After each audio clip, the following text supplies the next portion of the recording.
Friend, आज हमारे पास आई है यामाहा की FZ V2। इस बाइक में हम स्लीपर क्लच इंस्टॉल करने वाले हैं जो यामाहा के वर्जन 3 में आता है, R15 में, MT V2 में आता है, MT बेसिक मॉडल में आता है, R15 V4 में आता है। उस स्लीपर क्लच को हम इसमें इंस्टॉल करने वाले हैं। तो स्टेप बाय स्टेप आपको पूरी वीडियो बताएंगे कि इसमें क्या क्या चीज़ें लगने वाली है, क्या क्या चीज़ करनी है और कौन सी पुरानी चीज़ निकाल के रखनी है और कौन सी नई चीज़ डालनी है। तो हमने सबसे पहले क्लच कवर को खोल के ले लिया है। अब इसके बाद हमें ये पूरी असेंबली बाहर निकालना है। इसके लिए 10 mm के चारों भी बोल्ट स्प्रिंग के साथ हमें बाहर निकाल देना है और इसमें की एक प्रिंग निकल जाएंगी, बाकी के 3 प्रिंग हमें काम आ जाएंगे। और जो ऊपर के बोल्ट है वो नए तीन बोल्ट नए डालने पड़ेंगे। उसका स्पेशल पार्ट नंबर है जो R15 V3 में आता है। तो इसके लिए हमने पूरे क्लच प्लेट निकाल दिए। अब क्लच सेंटर को बाहर निकालना है। इसके लिए हमें इस लॉक को हटाना पड़ेगा और लॉक हटाने के बाद ये 19 नंबर की जो नट है उस नट को बाहर हटाना पड़ेगा। और इसके बाद हमें स्टूल्स की मदद से इस क्लच हब को खोलना पड़ेगा। तो हमें इसका क्लच का जो लॉक की वाइशर है उस वाइशर को भी रिप्लेस करना है, चेंज करना है।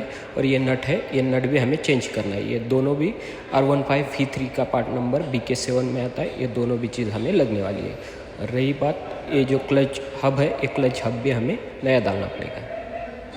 तो इस क्लच हब को भी हमने हटा देंगे। और ये जो वाइशर है पीछे का वो पुराना ही रखना है, R15 की लेने की ज़रूरत नहीं है।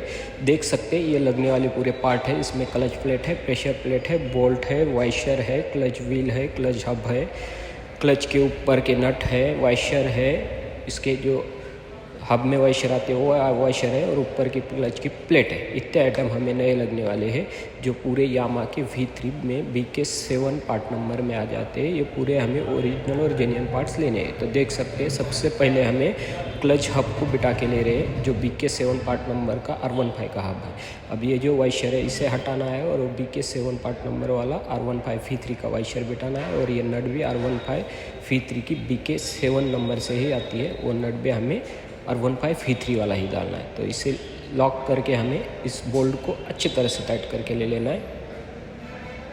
और इसके बाद इस वाइशर को नट के साथ लॉक कर देना है ताकि नट ना खुल पाए। अगर रनिंग में नट खुल जाएगी तो दिक्कत हो जाएगी, उसकी वजह से ये वाइशर। तो अब इसमें V3 की जो क्लच प्लेट है वो बिठाने वाले। इस क्लच प्लेट में सब में अलग अलग पार्ट नंबर है। इधर की उधर प्लेट बिठाओगे तो आपकी बाइक काम नहीं करेगी। इसके लिए इसके पार्ट नंबर वाइज ही डालना है।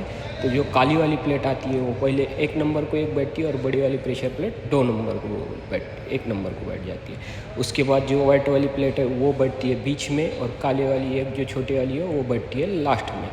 तो अब ये जो है इतनी ही आइटम क्लच हब में बैठ जाती है। और जो पीछे आप ये देख सकते हैं क्लच व्हील है। अब व्हील के जो ऊपर के एडजस्टर क्लच नट है वो पुरानी ही यूज़ करनी है जो कि 21C वाली गाड़ी के साथ आई वाली है, वही यूज़ करना है। और ये जो व्हील है इसके अंदर ये वाइशर ही है। ये वाइशर इसलिए दिए वाले है कि इसमें जो स्प्रिंग है वो खेलती रहती है। जब वो क्लच स्लिप करता है वो टाइम पे क्लच की मूवमेंट, स्प्रिंग की मूवमेंट वही जगह पे रहती है, पर व्हील जब स्लिप मारता है उसके साथ उसकी मूवमेंट चेंज हो जाती है। ये वाइशर इसलिए दिया है कि नीचे का व्हील नहीं घसना चाहिए, वो वाइशर के ऊपर ही स्प्रिंग में स्लिप मारना चाहिए। ये स्लीपर क्लच का काम ही वैसा है। तो इसमें जो है ब्लैक वाली छोटी प्लेट है वो और उसकी प्रेशर प्लेट इसमें बैठती है और वो हब में 2 बैठती है। अब इसे बिठा के इसके अंदर लगा के अंदर इंस्टॉल करना है। तो इसमें इंस्टॉल करना। तो ये देख सकते हैं स्लीपर क्लच क्या है। ये अपना जो नॉर्मल क्लच है वो सीधी पोजीशन में क्लच बाहर आ जाता है, पर इसका टेढ़ी पोजीशन में बाहर आ जाता है। देख सकते हैं घुमा के जब लॉक करोगे तभी ये लॉक हो जाएगा। तो देख सकते हैं घुमाने के बाद ही लॉक हुआ। इस जब भी आप क्लच दबाओगे ये टेढ़ी पोजीशन में वापस रोटेट होते टाइम जैसे घूमते टाइम बाहर निकलता है। इसकी वजह से वो इजीली मूवमेंट कर पाता है और गियर भी इजीली मूव कर जाते हैं और क्लच भी सॉफ्ट लगता है। इस स्लीपर क्लच का यही काम है। अब गियर का जब भी आप शिफ्ट करना करोगे वो टाइम पे एकदम इजीली शिफ्ट होते हैं। इसको ही स्लीपर क्लच बोलते हैं। स्लीपर क्लच जो है वो अपने नॉर्मल क्लच के जैसा काम नहीं करता है। नॉर्मल क्लच जब आप क्लच दबाओगे डायरेक्ट क्लच व्हील को सीधा बाहर निकलता है, पर इसका जब आप क्लच दबाओगे ये घूमते टाइम रोटेट होते हुए बाहर बाजू को आ जाता है, बोले तो टेढ़े कंडीशन में बाजू को आ जाता है। तो ये जो ऊपर की प्लेट है वो प्लेट BK7 में आती है, वो बिठाए, बोल्ट नए डाले हैं, स्प्रिंग पुराने ही है, इसमें की एक स्प्रिंग निकाल के रखी है हमने और 3 स्प्रिंग ही हमें लग रही है, 3 स्प्रिंग ही काम में लिए है। ये ऊपर के बोल्ट पुराने नहीं बैठते हैं, इसको जो ऊपर के बोल्ट है ये BK7 पार्ट नंबर से आते हैं, स्पेशल बोल्ट है, वही यूज़ करना है। आफ्टर मार्केट के बोल्ट नहीं यूज़ करना है, वो अलग अलग रहते हैं। तो इसे हमने अच्छी तरह से टाइट करके ले लिया है। अब ये है क्लच की सेटिंग। इस सेटिंग को क्लच नॉब पे टाइमिंग रहती है और टाइमिंग को एडजस्ट करके ही इस क्लच को सेटिंग को एडजस्ट करना पड़ता है। अगर आप रॉन्ग कंडीशन में एडजस्ट करोगे तो आपका जो क्लच है वो पूरी तरह से फ्री नहीं हो पाएगा और आपकी क्लच प्लेट जल्दी घस जाएगी। इसकी वजह से इसके क्लच नॉब पे सेटिंग रहती है, उस सेटिंग के हिसाब से ही आपको इसको सेट करना पड़ता है। तो देख सकते हैं अब क्लच काम कर रहा है और जब भी ये काम कर रहा है सीधी कंडीशन में बाहर नहीं आ रहा है, टेढ़ा होकर बाहर आ जाता है। यही स्लीपर क्लच है। तो आप देख सकते हैं दबाने के बाद क्लच दबाने के बाद फ्री हो गया है ये व्हील, और जैसे ही क्लच छोड़ोगे ये लॉक हो जाएगा। इसकी मूवमेंट एकदम ओके कंडीशन में हो गई। अब क्लच कवर को बिठा के ले लेंगे हम।